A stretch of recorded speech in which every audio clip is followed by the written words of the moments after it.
Hi friends, எல்லாரும் எப்படி இருக்கீங்க? நல்லா இருக்கீங்களா? எல்லாரும் சாப்பிட்டாச்சா? மழை உண்டா உங்கள் ஊரில்? இல்லை, எங்களுக்கு கன்னியாகுமரியில் பார்த்தாச்சுன்னா நல்ல மழை. கொஞ்ச நாள் மழையே இல்லையா, நல்லா ஹீட்டாக இருந்துச்சா. இப்போ தான் மழை பெய்யும்னு வெயிட் பண்ணேன். இப்போ பார்த்தீங்கன்னா நான் ஸ்டாப்பாக மழை தான். மழையில் வந்து வெக்கேஷன் நேரம் போயிட்டுருக்கு. யாரும் வந்து என்ஜாய்மெண்ட்டுன்னு சொல்லிட்டு வெளியெல்லாம் போகாதீங்க. அருவியிலெல்லாம் நீச்சல் எல்லாம் தெரியாமல், எங்கேயுமே அப்படி தான், நீச்சல் எல்லாம் தெரியாமல் குளிக்க போகாதீங்க. ரொம்ப சேஃபாக இருங்க. நமக்கு என்ஜாய்மெண்ட்டோட சேஃப்டி தான் முக்கியம்.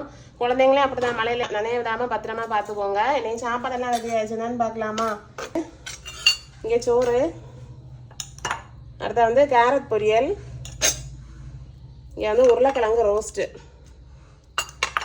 அடுத்த வந்து காலிஃப்ளவர் ஃப்ரை பண்ணியிருக்கேன். இதில் வந்து பருப்பு கறி காய்ச்சி வச்சுருக்கு. இந்த பருப்பு கறிக்கு வந்து பப்படம் நல்ல காம்பினேஷன். கல்யாண விதைகள் எல்லாம் பீட்ரூட் பச்சடின்னு ஒன்று வைப்பாங்க. அதை பார்த்துட்டு என் மகளுக்கு இப்போ வந்து பீட்ரூட் பச்சடி நல்ல ரொம்ப ஃபேவரேட் ஆகிட்டு. டெய்லியுமே பீட்ரூட் பச்சடி வைக்க வேண்டியதாக இருக்குது. அதனால பீட்ரூட் பச்சடியும் வச்சாச்சு. நீங்கள் எல்லோரும் சாப்பிட்டீங்களா? எல்லோரும் நல்லா சாப்பிடுங்க.